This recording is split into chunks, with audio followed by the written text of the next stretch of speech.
Hello everyone, मैं रवि कुमार और आज हम लोग इस वीडियो के माध्यम से केमिस्ट्री का पूरा बेसिक कॉन्सेप्ट क्लियर करेंगे। केमिस्ट्री का पूरा बेसिक कॉन्सेप्ट हम लोग जानेंगे। जो हम लोग आज इसमें टॉपिक्स आपको डिस्कशन करने वाले हैं, इस टॉपिक का नाम है बेसिक कॉन्सेप्ट ऑफ केमिस्ट्री। इसमें हम लोग आज पूरा बेसिक कॉन्सेप्ट जान जाएंगे जो आपके 10th में पूरा यूज होने वाला है। ठीक है, 10th में जो भी आप जितने भी चैप्टर पढ़ने वाले हैं वो सारा में ये हर एक कॉन्सेप्ट आपका यूज होगा और उस कॉन्सेप्ट को हम लोग आज पूरा क्लियर कर लेंगे। तो इसमें जो हम लोग आज कॉन्सेप्ट जानने वाले हैं मेनली है ये 9th क्लास का, बट यूज होता है सारा 10th क्लास में। ठीक है, तो बेसिक टॉपिक से और बेसिक्स से जानेंगे पूरे हाई लेवल तक। तो आ जाइए, यहाँ पर हम लोग यहाँ स्टार्ट करेंगे। सबसे पहले जो 9th में से स्टार्ट था, तो आ जाते हैं हम लोग यहाँ पर। सबसे पहले आपको एलिमेंट्स के बारे में समझना होगा। एलिमेंट्स होता क्या है, ठीक है। तो एलिमेंट्स हम उसे कहते हैं जिसमें single types of atoms present होते हैं। एटम्स पता है ना किसे कहते हैं? Atom, molecules, particles. समझ में आता है? किसी को डाउट है? पीछे बच्चा कोई को डाउट है तो बोल देगा कि एटम मॉलिक्यूल्स किसे नहीं जानते। तो एटम किसे कहते हैं, मॉलिक्यूल्स किसे कहते हैं, पार्टिकल्स। अगर नहीं होगा तो पूछ लेना, बता देंगे। तो एटम क्या होता है? It is the smallest part. It cannot be destroyed and create. Atom एक ऐसा बच्चा स्मॉलेस्ट पार्ट होता है, ना तो हम उसको क्या कर सकते हैं, तोड़ सकते हैं, और ना ही हम उसको बना सकते हैं। It not be created, not be destroyed. Clear? समझ में आ गया? पीछे जो बैठा बच्चा ध्यान देना है। अब आ जाइए, तो एलिमेंट हमारा क्या होता है? एलिमेंट हमारा जिसमें single types of atom present होता है उसी को हम एलिमेंट्स कहते हैं। तो केमिस्ट्री के अंदर में जो भी आप चैप्टर पढ़ने वाले हैं 10th में, उसमें पूरा या 9th में जो पढ़े पूरे एलिमेंट्स के ऊपर में खेल हो रहा है। ठीक है, उसका केमिकल रिएक्शन, फिजिकल रिएक्शन, जो भी हम पढ़े, बहुत सारे रिएक्शंस पढ़ेंगे और जिसमें हम लोग बेसिक्स के अंदर में जानते हैं जो भी होगा तो एलिमेंट के ऊपर होगा। अब एलिमेंट होता है जब एक एलिमेंट दूसरे एलिमेंट के साथ आप मिलाइएगा। एलिमेंट 1 को एलिमेंट 2 के साथ अगर हम लोग रिएक्शन करा के क्या करते हैं, कंबाइन कराते हैं, तो क्या बनाएगा? ये एक कंपाउंड का फॉर्म करेगा, एक कंपाउंड बनेगा। और कंपाउंड जो बनेगा उसमें एलिमेंट 1 और एलिमेंट 2 दोनों की प्रॉपर्टी पाए जाएंगे। एलिमेंट 1 और 2 को जब आप रिएक्शन करेगा किसी भी रिएक्शन से, तो कंपाउंड जो फॉर्मेशन करेगा न्यू कंपाउंड, उसमें एलिमेंट 1 और 2 दोनों का गुण पाया जाएगा। ठीक, समझ में आ गया? क्लियर है सबको कि फिर से बताएं? गणेश क्लियर है आप लोग को? पीछे चलो आ जाओ। तो यहाँ पे अब हम लोग और इसी एलिमेंट पे और डिस्कशन करते हैं। तो हम लोग आ जाते हैं, सबसे पहले इसके ऊपर और चलते हैं। तो सबसे पहले हम लोग को बच्चा एलिमेंट का 2-3 चीजों पे ध्यान दीजिएगा। हम लोग को 10th क्लास के लिए 1 to 40 पीरियोडिक टेबल के अंदर में एलिमेंट्स का नेम याद करना होगा 10th क्लास के लिए। 1 to 40, 30 तक भी रहेगा तो कोई दिक्कत नहीं, 1 to 40 अच्छा हो जाएगा। तो हम लोग इसमें 3 चीज़ों के बारे में फोकस करते हैं। तो 3 चीज़ क्या? एलिमेंट का ही 3 चीज़ों के बारे में। फर्स्टली हम लोग देखेंगे एलिमेंट का एटॉमिक नंबर। एलिमेंट का एटॉमिक नंबर। दूसरा हम लोग फोकस करेंगे एलिमेंट्स का नेम। और थर्ड हम लोग फोकस करेंगे एलिमेंट्स का सिंबल। ठीक है, सिंबल मतलब चिन्ह। हर एक सिंबल से ही आप किसी भी रिएक्शन को कर पाइएगा या किसी भी रिएक्शन को समझ पाइएगा। जस्ट लाइक अगर एग्जाम्पल में बात करते हैं तो ये एलिमेंट्स का सिंबल बहुत ही इंपॉर्टेंट होता है। अगर आप केमिस्ट्री बना रहे हैं, रिएक्शन करा रहे हैं, तो एक छोटा सा एग्जाम्पल देखिए, जैसे हमने लिखा H2O वाटर, तो वाटर का फॉर्मेशन कैसे होता है, H+O2। जब H2 आपस में रिएक्शन करते हैं तो H2O का फॉर्मेशन होता है, और H2O जो है वाटर का फॉर्मूला है। The molecular formula of water is H2O। तो H2O ही रिएक्शन में आपको देखने को मिलेगा। यानी हाइड्रोजन का हमने यहाँ सैंपल देखा, ऑक्सीजन का भी हमने सैंपल देखा। इसलिए आपको हमने पहले बता दिया कि एलिमेंट का सैंपल बहुत इंपॉर्टेंट है रिएक्शन करने के लिए, रिएक्शन को समझने के लिए। क्लियर? कोई दिक्कत यहाँ तक, कोई प्रॉब्लम आप लोग को? तो हम लोग अभी तीनों चीज के बारे में जानेंगे, कुछ एलिमेंट्स हम बताएंगे, ठीक है, और उसके आगे का टॉपिक्स देखेंगे। तो आ जाइए यहाँ पर, तो आप आए यहाँ पर बच्चे, देख लेते हैं। पहला हम लोग बात करते हैं एटॉमिक नंबर का।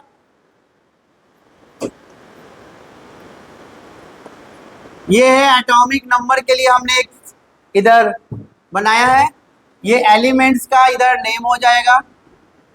हम कुछ एलिमेंट्स का नाम आपको लिख कर बता रहे हैं, याद कर लेना है, ठीक है। और इसके आगे 3 टॉपिक के बाद हम लोग आगे बढ़ जाएंगे।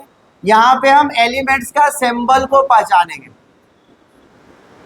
कुछ ऐसे सिंबल है बच्चा जिसको, जो आपके बुक्स में, पूरे 10th के बुक में रिएक्शंस में आपको देखने को मिलेगा, ठीक है। इसलिए हम ऐसे एलिमेंट को पूरे पीरियोडिक टेबल में से चुन कर निकाले हैं जो आपको रिएक्शंस में यूज हो और अच्छे से समझ में आए।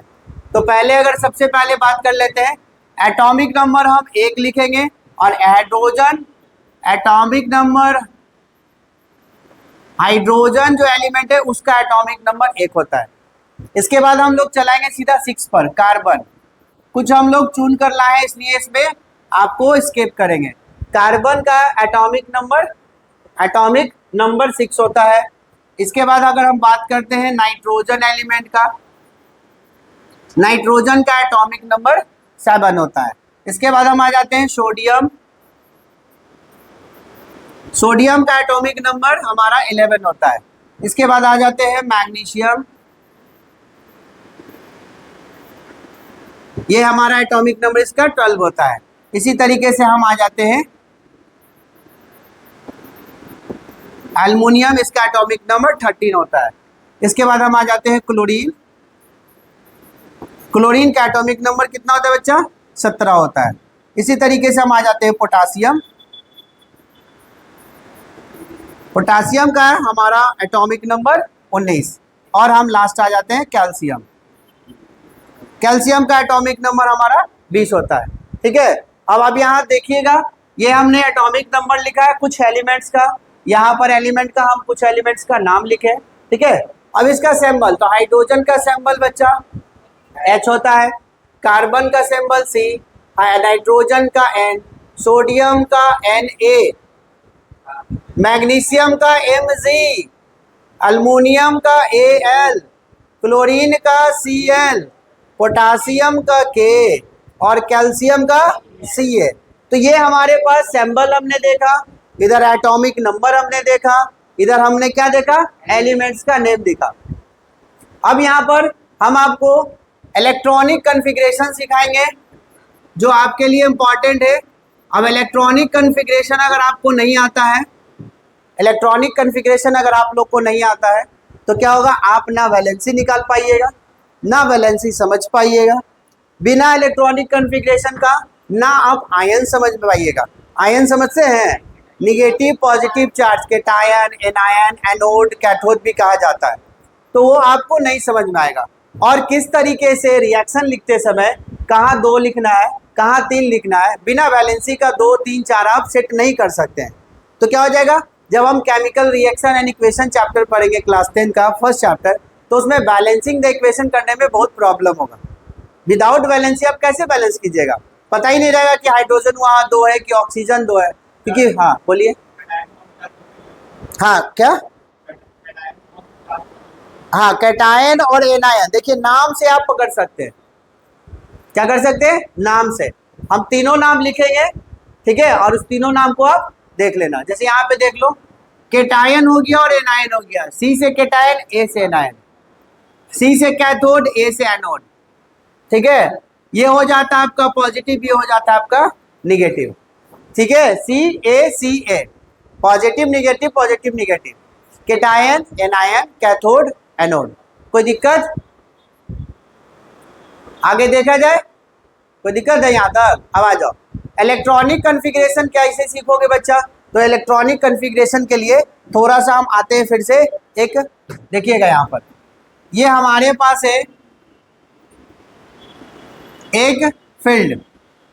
किस चीज का फील्ड? आपका मन हो इलेक्ट्रिक फील्ड ले लीजिए, मैग्नेटिक फील्ड मान लीजिए, ठीक है। ये अच्छे से आप समझना, ठीक है। ये हमारे पास एक फील्ड, जस्ट लाइक एग्जांपल के लिए बता दें, आप बचपन से 7 में 6 में 8 क्लास में पढ़े सोलर सिस्टम के बारे में, क्या यानी कि हम लोग पढ़े अपना सौर मंडल के बारे में, पढ़े कि नहीं पढ़े? उसमें आपको पता है कि सूरज भगवान जो है, यानी कि सन जो है एक प्लैनेट, वो अपने ही जगह पे रहते हैं, बाकी जितने भी प्लैनेट है सब उनका क्या करता है? रोटेशन करता है ना? करता है कि नहीं करता है? उसी प्रकार से यहाँ पर भी इस तरीके का कुछ कॉन्सेप्ट आता है। क्या आता है? याद रखिएगा, ये जो पहला आपको दिख रहा है सेल, इसके बीच में जो पार्ट होता है उसका नाम होता है न्यूक्लियस। क्या होता है? इसको हम लोग न्यूक्लियस कहते हैं। और न्यूक्लियस के चारों ओर बच्चा कौन सा चार्ज मूव करता है? पॉजिटिव चार्ज, यानी कि प्रोटॉन। न्यूक्लियस का जो पहला आप सेल देख रहे हैं, ये वाला न्यूक्लियस के चारों ओर जो है उस पे हमारा पॉजिटिव चार्ज मूव करता है। अब पॉजिटिव चार्ज जानते ही हो, पॉजिटिव चार्ज डिनोट प्रोटॉन, पता है? आ जाइए, अब आते हैं यहाँ पर। तो ये फर्स्ट सेल, जैसे कि आपको बताया, ये सूरज हो गया, चारों ओर पॉजिटिव चार्ज है। सोलर सिस्टम, तो ये आपका ऑर्बिट होता है जिसके ऊपर दूसरा अपना प्लैनेट मूव कर रहा है। उसी तरह के तरीके से ये हमारा केमिस्ट्री के लैंग्वेज में इस सेल को, इस जो आप ऑर्बिट देख रहे हैं, इसको हम सेल कहते हैं। क्या कहते हैं? इसको सेल कहते हैं, ठीक है। और इस सेल का नाम रखा गया, इस सेल का नाम के होता है, इसका एल है, इसका एम है, इसका एन है, ठीक है। इस सेल का नाम के है, इसका एल है, एक एम है, एन है। अगर आपको जरूरत पड़ेगा एज अ रिक्वायरमेंट, एन के बाद जो अल्फाबेट लेटर है उसको यूज कर सकते हैं। क्या नींद आने लगा? नहीं पढ़ने का मन है? तुम्ही को बोले पढ़ ले बुआ, मेरे हम अपना लेना पढ़ा रहे हैं, ठीक है। तुम लोगों को बहुत बार समझा दिए हैं। हाँ हाँ, पी लो, कोई दिक्कत नहीं। बोले तो क्लास चल रहा है, वो चाहे उससे कोई मतलब नहीं है। रोहित सर ना चाय ना, वो गैस बन जाता है। छोड़ था जाइए, गैस क्लास मांग जाएगा। क्या हो गया? तो रोज शाम होता है। अभी ऐसा ही शाम रात दोपहर 10 महीना बीतने के बाद फिर शाम और रात सब एक के दिखेगा। हाँ पढ़ा रहे, समझ में आया? अब आ जाइए। तो सेल का नाम क्या होता है? के एल एम एन। अगर आपको रिक्वायरमेंट हो तो एन के बाद जो अल्फाबेट है वो यूज कर सकते हैं। अब आ जाइए, इसका एक कैपेसिटी होता है। के सेल का 2 इलेक्ट्रॉन एग्जिस्ट करने की कैपेसिटी है, एल का 8 इलेक्ट्रॉन एग्जिस्ट करने की रखने की क्षमता है, यानी इसके पास रह सकता है। एम के पास 18 इलेक्ट्रॉन और एन के पास 32 इलेक्ट्रॉन। ये जो हमने लिखा है 2, 8, 18 और 32, ये कैपेसिटी है उस सेल का जो सेल के अंदर में इतने इलेक्ट्रॉन रखा जा सकता है, ठीक है। क्लियर? अब आ जाइए। तो हम लोग हर एक एलिमेंट का जब इलेक्ट्रॉनिक कॉन्फ़िगरेशन करेंगे तो इस फिगर को याद रखेंगे। बट यहाँ पे कुछ और कॉन्सेप्ट आता है जिसको माइंड में रख के ही इलेक्ट्रॉनिक कॉन्फ़िगरेशन आप करिएगा, क्योंकि जब आप 10th क्लास में जाइएगा तो बॉन्ड बनाते समय, बॉन्ड समझ में आता है ना? बॉन्डिंग जब कीजिएगा बिटवीन द 2 एलिमेंट, जैसे एक एलिमेंट से 2 एलिमेंट के बीच में जब बॉन्डिंग करेंगे तो बॉन्डिंग में ये वाला हमारा यहाँ तक तो काम करेगा, बट 18-32 काम नहीं करता है। तो यहाँ पे एक और कॉन्सेप्ट आता है जिसको हमेशा माइंड में रखना है बॉन्ड बनाते समय। क्या है कॉन्सेप्ट? देखिएगा, हमेशा बॉन्ड बनाते समय कॉन्सेप्ट रखिएगा। बॉन्ड जो केमिस्ट्री में बनता है वो 2 तरीके का, सत्यम ध्यान दो।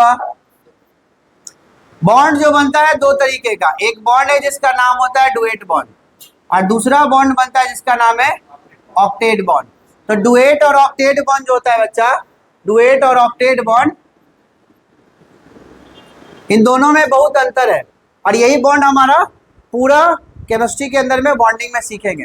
डुएट बॉन्ड का मतलब होता है जिसमें 2 इलेक्ट्रॉन का एग्जिस्टिंग होगा, और ऑक्टेट का मतलब जिसके अंदर में 8 इलेक्ट्रॉन का एग्जिस्टिंग होगा। कितने इलेक्ट्रॉन का? 2 इलेक्ट्रॉन और 8। डुएट में 2, ऑक्टेट में 8। डुएट में 2, ऑक्टेट में 8। अब इसी पे बॉन्डिंग हम लोग को बनाना है, ठीक है। इसके बाद तीसरा कोई बॉन्ड नहीं सोचना है, ठीक है। तो यहाँ पे देखिए, जब यहाँ पर 2 इलेक्ट्रॉन आ रहा है डुएट में, यहाँ ऑक्टेट बॉन्ड आ रहा है जिसमें 8 इलेक्ट्रॉन, तब तो फिर 18 इलेक्ट्रॉन और 32 इलेक्ट्रॉन का हम तो इलेक्ट्रॉनिक कन्फिग्रेशन में गड़बड़ हो जाएगा। इलेक्ट्रॉनिक कन्फिग्रेशन के लिए ठीक है, कर सकते हैं 18-32 पे हम यूज करके, बट बॉन्डिंग में नहीं काम करेगा।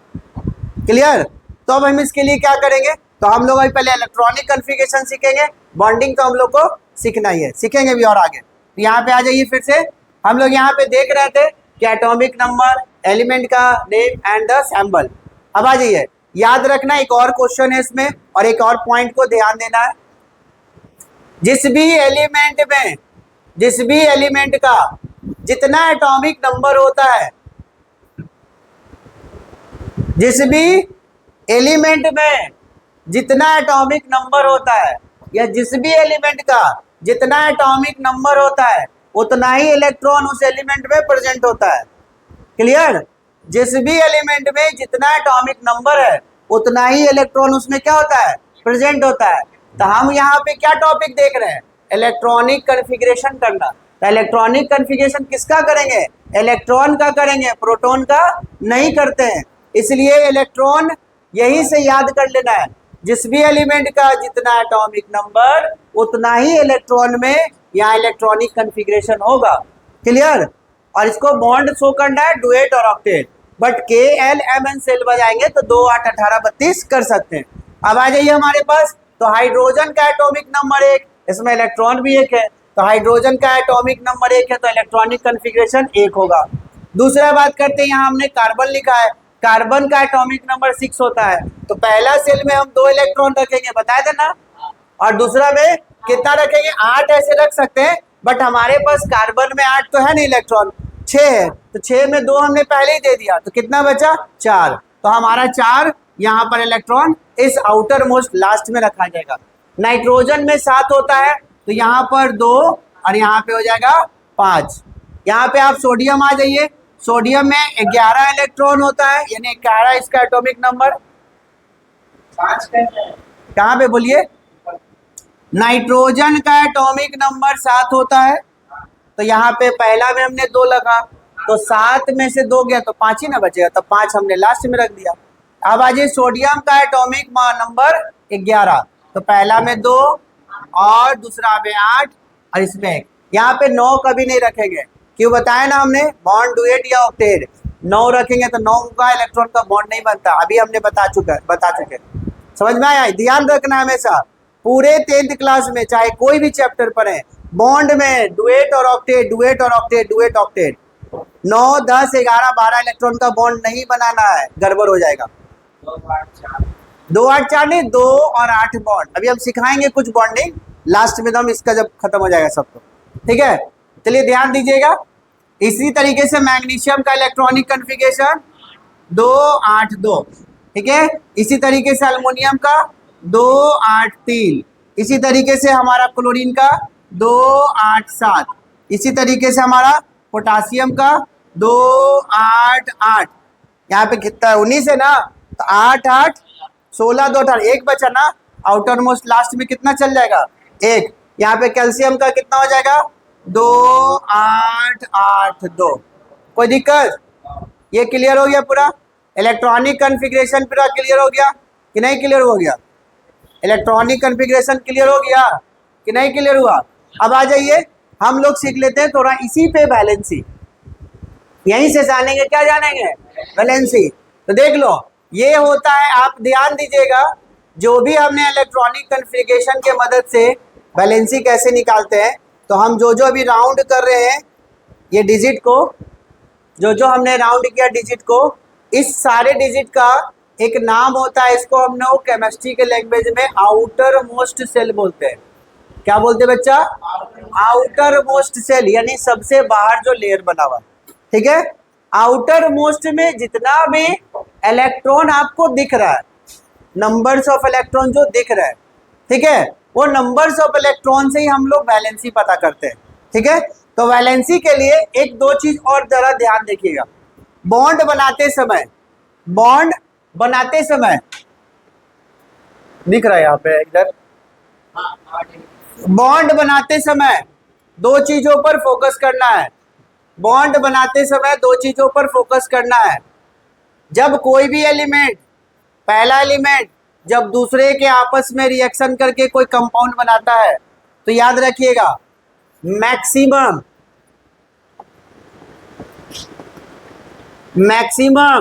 नंबर ऑफ इलेक्ट्रॉन का शेयरिंग कितना होगा बिटवीन द एलिमेंट 1 से सेकेंड।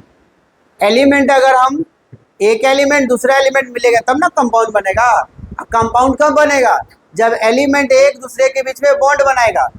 क्या?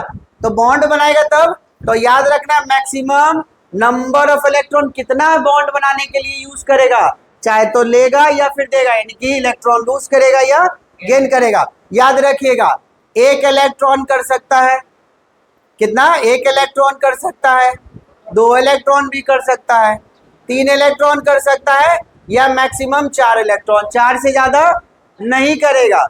समझ में आ गया? एक इलेक्ट्रॉन करेगा, चाहे 2 कर सकता है, चाहे 3 कर सकता है, या मैक्सिमम 4 कर सकता है। 4 से ज्यादा इलेक्ट्रॉन शेयरिंग आपस में एक एलिमेंट दूसरे के साथ नहीं करता है। क्लियर?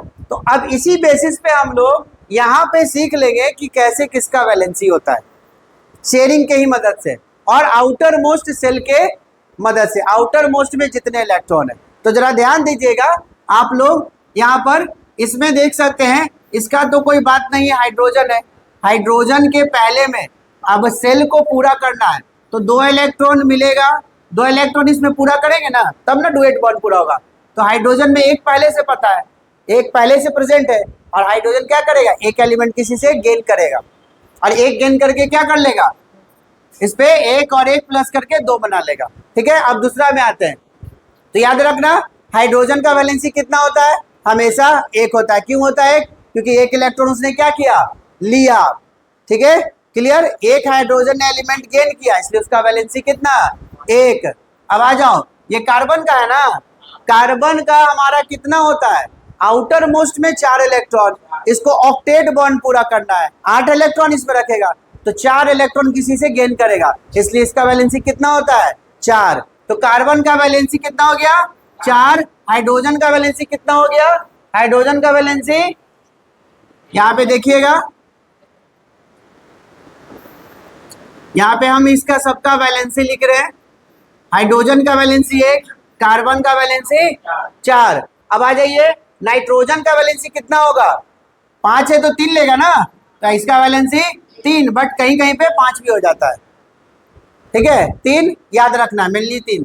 अब आ जाओ, यहाँ पे याद रखना सोडियम का वैलेंसी कितना होगा? सोडियम 1 इलेक्ट्रॉन है ना, इसको कोई 7 इलेक्ट्रॉन देगा क्या? क्यों नहीं देगा? क्योंकि हमने अभी बताया concept, maximum number 4 electron share करेगा, इसको ऑक्टेट बॉन्ड पूरा करने के लिए 7 चाहिए। नहीं समझ में आ रहा है? नहीं यार तो पूछो, हम बताएंगे, एकदम क्लियर करके जाना है, क्या कि जब चैप्टर स्टार्ट करेंगे केमिकल रिएक्शन एंड इक्वेशन, तो फिर ये बताने वाला नहीं है, बता दे रहे पहले। जो नहीं आया उसका छूटा, नहीं बताने वाले, उसको वीडियो देखेगा अपना। क्या क्या जब आपकी जिम्मेवारी पढ़ने का है, उसको नहीं समझ रहे हो, तो फिर हमारा क्या जिम्मेवारी है? गार्जियन भी कोई बोला होगा नागा करने के लिए, छठ पूजा, चलो हम भी जान रहे हैं, बट अब्सेंट नहीं करना चाहिए। चले जाते हैं कल, आज तो सुबह का काम होता है ना पूजा का। चलो आज देखो, तो वैलेंसी में सोडियम का वैलेंसी कितना हो जाएगा? 1 हो जाएगा। क्यों? इसको 7 इलेक्ट्रॉन कोई देगा नहीं, तो ये अपना इलेक्ट्रॉन किसी को लूज कर देगा, तो ये अपना इलेक्ट्रॉन किसी को दे दिया, तो इसका वैलेंसी, हाँ जैसे हम क्या बताएं, इलेक्ट्रॉन शेयरिंग होगा, जितना इलेक्ट्रॉन जो देगा या जितना इलेक्ट्रॉन जो लेगा वही उसका वैलेंसी होता है। समझ में आ गया? अब आ जाओ, इसका वैलेंसी मैग्नीशियम का 2, अल्युमिनियम का वैलेंसी 3, फिर आपका आ गया कौन सा बच्चा, क्लोरीन का वैलेंसी 1। कैसे एक आया समझ में आया? क्या कि 7 है इसके पास, एक इलेक्ट्रॉन गेन करेगा तो इसका वैलेंसी 1। यहाँ पर इसका वैलेंसी भी 1 होगा क्योंकि 1 लेगा तो डुएट पूरा कर लेगा। इसका वैलेंसी कितना होगा? इसका वैलेंसी 2 होगा, नहीं 2 नहीं होगा, 0 होगा। इसका वैलेंसी 0 क्या है? डुएट 1 पूरा किए हुए ना, डुएट ऑक्टेट ऑक्टेट डुएट, तो डुएट 1 पूरा ना है। अब इसके पास तो इलेक्ट्रॉन बचा नहीं, इसलिए इसका वैलेंसी, कैल्शियम का वैलेंसी 0, कैल्शियम का वैलेंसी 0। अब आ जाए यहीं पर एक पॉइंट और सीख लीजिए, ठीक है? हाँ ज्यादा हो रहा तो उड़ेगा हवा में, अभी तो स्टार्ट हुआ, अरे 10वां पढ़ रहा है, मजाक है। अब आइए यहाँ पर थोड़ा सा,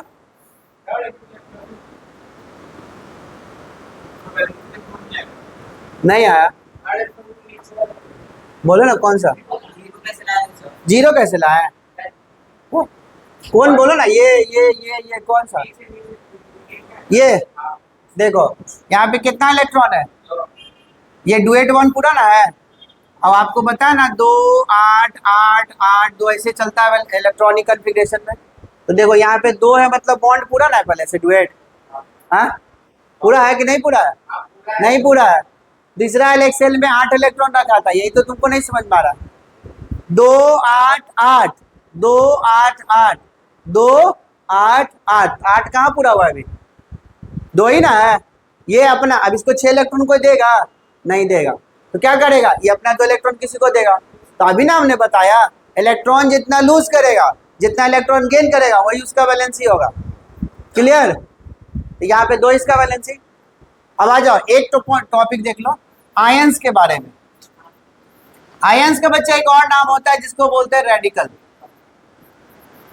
ठीक है? आयंस का मतलब होता है negative as well as positive charge, negative as well as positive charge. आप अपने बुक में देखिएगा, सोडियम के ऊपर लिखा होगा प्लस चार्ज, मैग्नीशियम के ऊपर लिखा होगा +2 चार्ज, अल्युमिनियम के ऊपर लिखा होगा +3 चार्ज, कैल्शियम के ऊपर बस कुछ नहीं लिखा होगा कि इसका 0 होता है।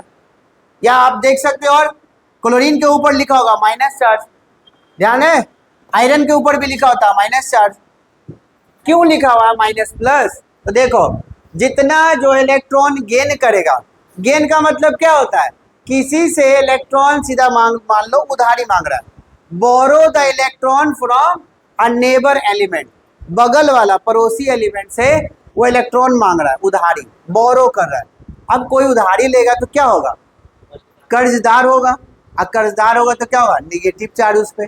इसीलिए जैसे क्लोरीन देख लो, क्लोरीन का एटॉमिक नंबर अभी हमने इलेक्ट्रॉनिक कॉन्फ़िगरेशन किया 17 था ना, 17 का हमने क्या किया 2 8 7 किया। एक इलेक्ट्रॉन ही लेगा तो पूरा नहीं कर लेगा, इसलिए एक इलेक्ट्रॉन लिया तो 1 माइनस चार्ज। और यहाँ पर कैल्शियम तो पहले से 0 है, कोई दिक्कत नहीं। अल्युमिनियम पे कैसे +3 चार्ज आया? क्योंकि अल्युमिनियम का कॉन्फ़िगरेशन में आउटर मोस्ट में 3 इलेक्ट्रॉन, तो ये अपना 3 इलेक्ट्रॉन किसी को देगा ना, तो देगा तो क्या हो गया? Plus charge. देने वाला क्या किया? अपना इलेक्ट्रॉन लूज, क्योंकि इसको तो कोई 5 इलेक्ट्रॉन नहीं ना देगा, मैक्सिमम 4, इसको चाहिए बॉन्ड पूरा करने के लिए 5, तो ये अपना ही 3 किसी से दे के बॉन्ड बना लेता है। क्लियर? तो इसका इलेक्ट्रॉनिक, इसका जो चार्ज होगा आयंस कितना? +3। मैग्नीशियम में देख सकते हो 2 है ना, तो 2 इलेक्ट्रॉन किसी को देगा तो +2 चार्ज। सोडियम के पास आ जाइए, एक इलेक्ट्रॉन किसी को दे रहा है, इसलिए इसके ऊपर सिर्फ प्लस चार्ज होता है। क्लियर? समझ में आ गया? तो यहाँ पर आपको हम लोग ने इसमें क्या देखा बेसिक कॉन्सेप्ट में? एटॉमिक नंबर, कुछ एलिमेंट का नाम हमने सीखा, सैम्बल हमने 8-10 एलिमेंट का देखा, इसके बाद इलेक्ट्रॉनिक कॉन्फ़िगरेशन सीखा, इसके बाद हमने वैलेंसी सीखा। वैलेंसी के बाद हमने 5वां टॉपिक आयंस या रेडिकल्स के नाम से भी जाना जाता है। समझ में आ गया? तो ये पूरा हमारा कॉन्सेप्ट आपका, अभी और इसमें कुछ कॉन्सेप्ट है, ठीक है? तो ये आपका बेसिक कॉन्सेप्ट है जिसके लिए आपको याद रखना है, माइंड में हमेशा रखना है। रिएक्शन लिखते समय वैलेंसी नहीं आएगा तो रिएक्शन गलती हो जाएगा, कहाँ पे 2 लगाना है, कहाँ 3 लगाना है, कहाँ 4 लगेगा, गड़बड़ हो जाएगा। और जब वो गड़बड़ होगा तो आप बैलेंस द इक्वेशन नहीं कर पाइएगा। केमिकल इक्वेशन और रिएक्शन चैप्टर में बैलेंसिंग द इक्वेशन पढ़ना है, आप बैलेंस नहीं कर पाओगे। बिना 2 3 4 का बैलेंस कैसे करोगे? वैलेंसी गड़बड़ तो बैलेंस गड़बड़। क्लियर? चलिए तो आपको फिर कल मिलेंगे हम लोग थोड़ा जोश के साथ।